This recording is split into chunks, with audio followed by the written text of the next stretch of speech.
শাহাপরাণের প্রেমে মজে গুরুকে ভক্তি করে সংসার ছেলে সন্তান সব কিছু ছেড়ে ভাবের জগতের সাধু হয়েছেন গাজীপুরের যুবক সাইদুর রহমান। সাইদুর রহমান জানান, এই ভাবের জগৎ অনেক ভালো, সংসার ছেলে সন্তান ছেড়ে এখন খুব ভালো আছি। তিনি এখন দৌলতদিয়ায় প্রতিনিয়ত থাকছেন, দৌলতদিয়ায় মিশে গেছেন। ব্যাপারা দিলাম আপনার ছোট থেকে একজন আশেখান শাহজাহান শাহপুরানের পরে এখান থেকে আশেখান হয়ে গেল। পল্লীতে ধূপ দিয়ে থাকেন এবং বাজারের মধ্যেও প্রতিটা দোকানে দোকানে ধূপ দিয়ে তার জীবিকা নির্বাহ হয় এবং তার কোনো চাহিদা নাই, অর্থের লোভ নাই। তিনি এই কথাগুলো আমাদেরকে জানিয়েছেন। সাইদুর রহমান জানিয়েছেন, যতদিন তিনি জীবিত থাকবেন গুরুকে ভক্তি শ্রদ্ধা করে তিনি তার গুরুকে স্মরণ করে তিনি বেঁচে থাকতে চান, এমনটা কিন্তু এই যুবক, এই সাধু আমাদেরকে জানিয়েছেন। আমার এই জায়গাটা ভালো লাগতেছে। যদি জানি না পাগল কোন সময় কি দিয়ে দেয়, যদি কোনো সময় যদি কিছু দেয় তাহলে আমি সাকসেসফুল হইতে পারি।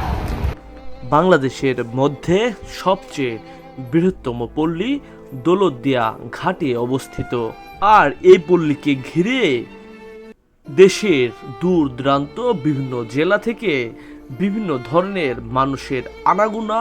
প্রতিদিন হাজার হাজার মানুষ এই দৌলতদিয়া ঘাটে আসেন। আমার মাওলালি বলে গেছে, মানে আমি স্বপ্নে দেখছি, মনে হয় আমার দেখাইলো, ভাই তুমি আমার নামে জিকির করবা, ডুব দিবার তুমি আমার নামে জিকির করবা। তোমার জিকিরটা একটু শুনবো চাই সাধু, জিকিরটা একটু শুনবো। আল্লাহ আল্লাহ আল্লাহ আল্লাহ আল্লাহ আল্লাহ আল্লাহ আল্লাহ আল্লাহ। সাধু শব্দটি বাংলা ভাষায় একটি বিশেষ অর্থ বহন করে। এটি সাধারণত ধার্মিক, সৎ অথবা মার্জিত ব্যক্তিকে বোঝায়। এছাড়াও সাধু শব্দটি সন্ন্যাসী বা যোগীর প্রতিশব্দ হিসেবেও ব্যবহৃত হয়। একজন ব্যক্তি যিনি ন্যায় ও সত্যের পথে চলেন এবং যিনি অন্যদের প্রতি সদয় ও সহানুভূতিশীল, তাকে সাধু বলা হয়। এই জগতে মিশার পরে তোমার পরিবার পরিজনের খবর রাখো না? এমনি রাখতাম, আগে ভালো রাখতাম, বাড়িতে থাকতে রাখতাম। মানে আগে রাখতা, এখন রাখো না? এই জগতে আসার পরে আর রাখাও না? না। ছেলে মেয়ে কয়জন? ছেলে মেয়ে বিয়ে করছিলা? বিয়ে করছিলাম, বউ চলে গেছে। এখন আর বিয়ে করতে মন চায় না? এই জগতে আসার পরে আর কোনো জগতের কথা মনে পড়ে না?